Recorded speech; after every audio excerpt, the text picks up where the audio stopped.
I was looking at a presentation the other day, Beat. The content itself was brilliant. It was deeply researched, really insightful. But let me guess, the slides themselves. Yeah. They had that unmistakable, stiff, generic AI template feel to them. You know, the exact look, I mean. Oh, It absolutely. was honestly a little embarrassing to watch a professional present it. It's such a common frustration right now. But as of March 2026, that specific problem is entirely solvable. Mm-hmm. There is a free 15-minute pipeline using NotebookLM. It uses a really clever Gemini Style-Stealing Trick.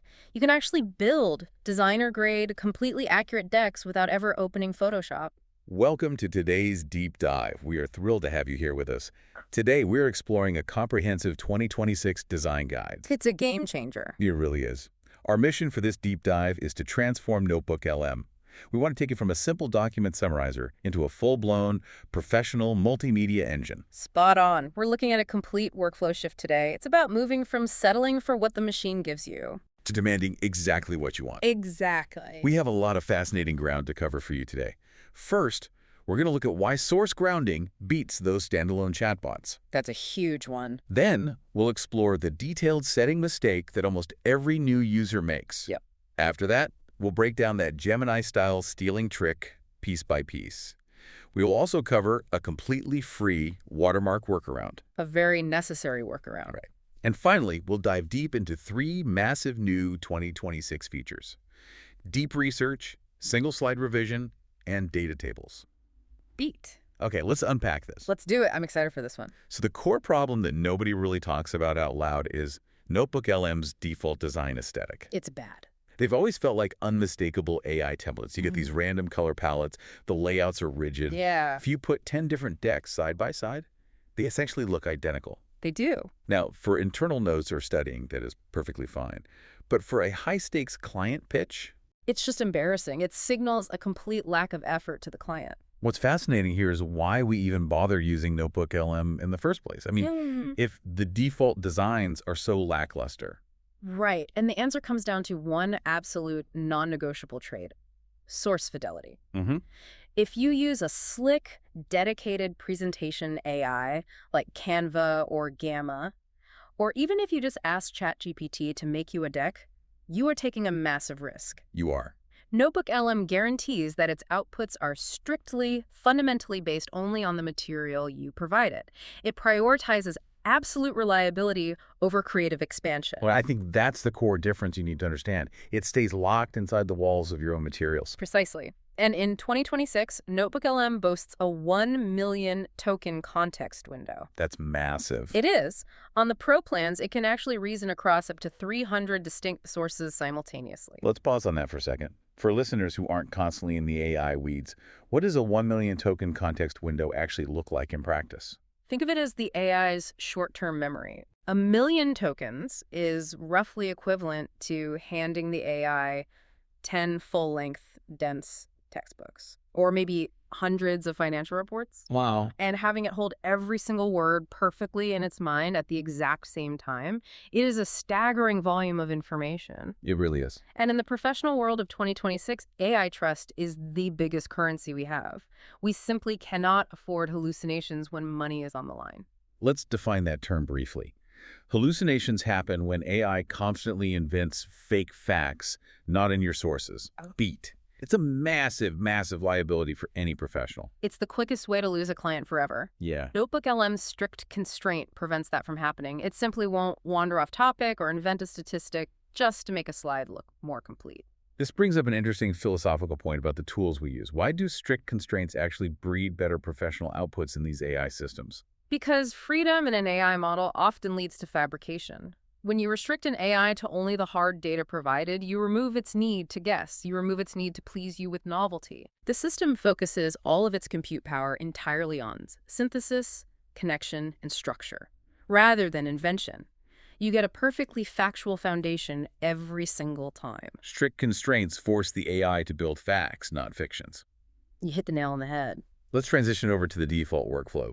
This brings us to the mistake almost everyone makes. Oh, the classic mistake. When you first start using the tool, you generally add a source. It could be a PDF, a YouTube video link, a pasted URL from an article. Yep. Then you open up the studio panel to see what you can make. Yeah, that studio panel is the dashboard where all the output magic supposedly happens. Right. So you pick an output, maybe an audio overview, Yeah. a slide deck, or an infographic. Yeah. Then you just click the big generate button. Right, and that right there is where the massive mistake happens. Really? Especially when people are trying to generate infographics or visual slides. People see the detail levels offered, concise, standard, or detailed. Human nature dictates that we want the most for our money. So everyone naturally assumes detailed is the superior choice. It's not. It is not. From my experience, it creates completely unreadable, heavily text-dense graphics. Yeah. The whole concept of visual design just completely breaks down under the weight of the words. That's the crux of it. The standard setting is the actual sweet spot for human comprehension. Detailed packs and so much raw text that the graphic stops being a visual aid altogether. Is this stuff? It literally becomes a wall of words crammed into tiny little boxes. Let me push back on that a bit. Is the standard setting actually creating a good design? Or is it just the least offensive option compared to the nightmare of the detailed setting? That's a very fair question. Honestly, it's more of the latter. Okay. Standard keeps it readable, but it's still generic. However, there is a hidden detail that elevates it from less bad to genuinely great. What's that? Most users completely ignore the small pencil icon sitting right next to the options. Custom instructions field, yes. It sits right there, quietly, before you ever click generate. Missing it means missing the tool's true potential. I'll make a vulnerable admission right here. I still wrestle with trusting AI to format things right the first time. We all do. Even knowing about custom instructions, I usually find myself just hitting generate, crossing my fingers, hoping for the best. Because writing a design brief feels intimidating. You're definitely not alone in that. We all want the AI to do the heavy lifting mind reading for us, but the default setting just gives you that basic, uninspired layout. You have to guide it if you want professional polish. So how exactly do we overcome this default formatting trap before it even happens? By taking total control of the briefing process up front, you have to stop treating the generate button as a magic wand. Right. Instead, treat that custom instruction field as a direct conversation with a junior graphic designer.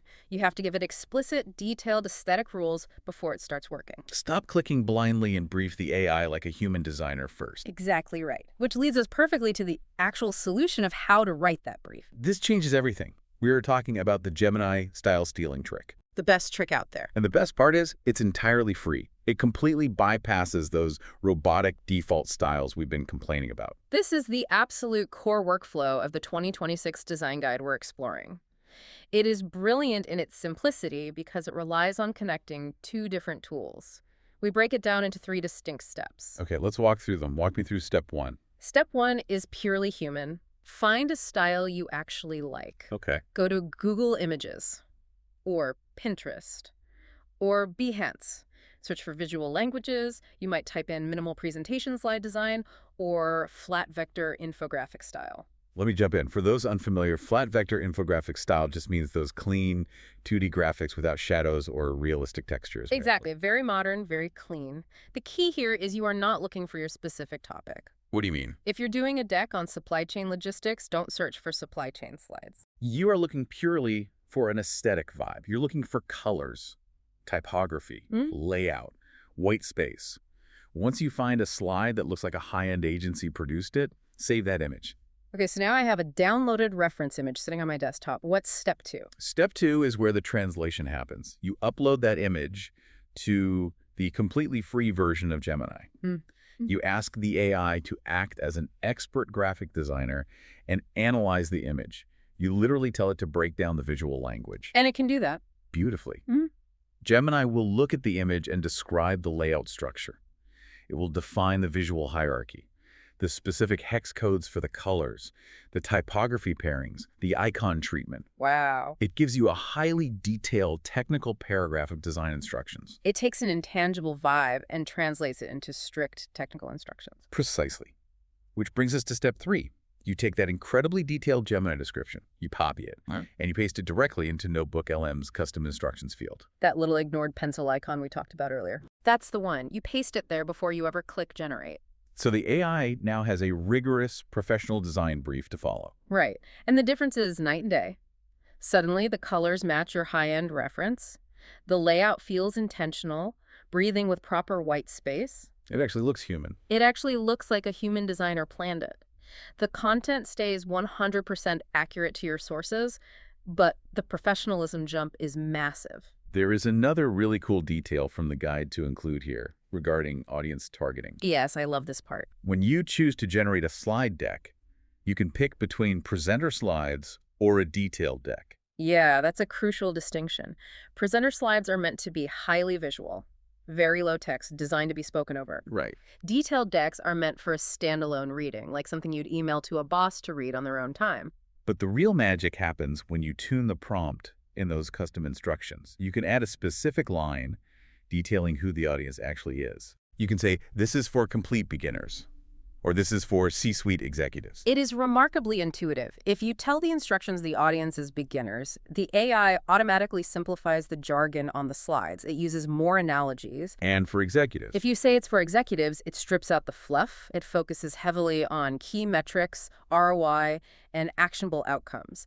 It automatically tunes both the visual style and the content vocabulary simultaneously. It's incredibly powerful. When you step back and look at this workflow, how does this specific Gemini trick fundamentally change the user's creative control? It shifts the user entirely from being a passive consumer to being an active art director. Instead of crossing your fingers and settling for whatever the algorithm randomly guesses you might want, you are reverse engineering bespoke design.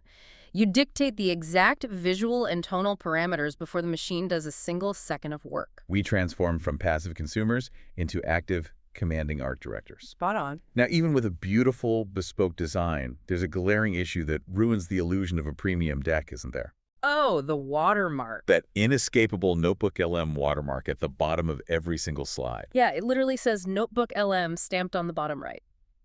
And look, it makes total sense for a free tool. Google is providing massive compute power. They want their credit. Of course. But it looks terrible when you're projecting it in a boardroom for a client presentation. It screams, I didn't make this. You could, of course, use a paid tool to try and erase it. Yeah.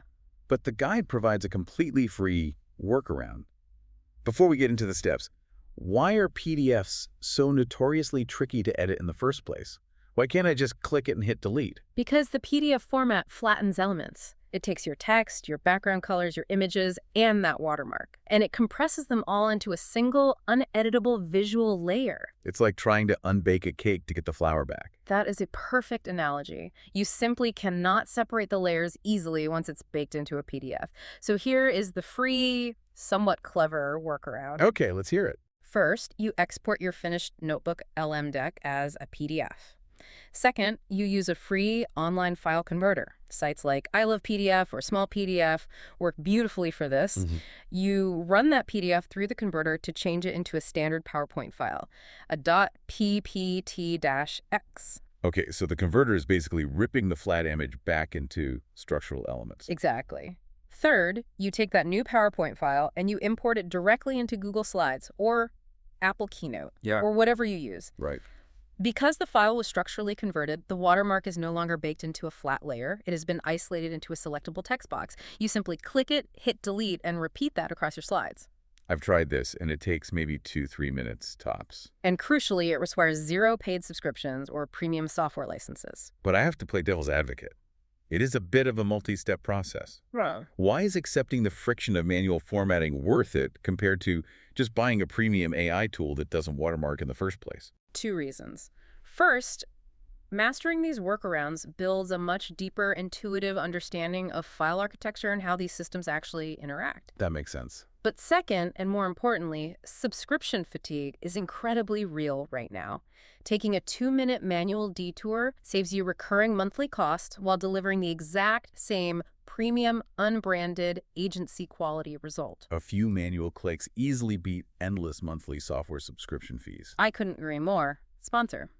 This deep dive is brought to you by our partners who believe in making complex information accessible. When you need to stay sharp and focused during deep research sessions, maintaining your mental clarity is key. Take a moment to reset, stay hydrated, and keep learning.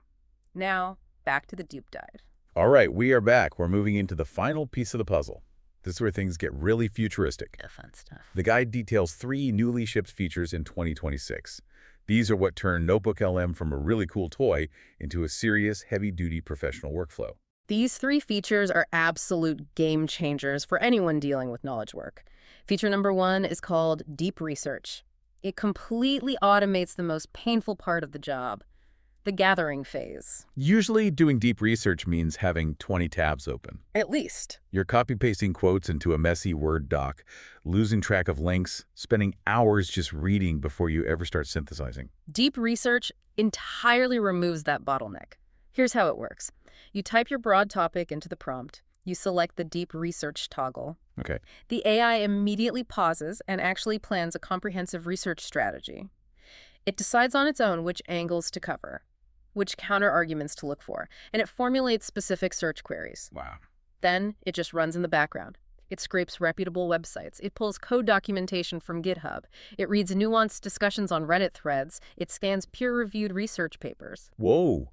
Imagine it scraping, organizing, and loading 48 specific, highly relevant sources in just 6 minutes while you go grab a cup of coffee. That is exactly the reality of what it does, and you didn't have to evaluate or open a single tab. That's incredible. Once it's fully loaded into your notebook, every single slide, audio overview, or infographic you generate pulls directly from that massive, custom-built factual foundation.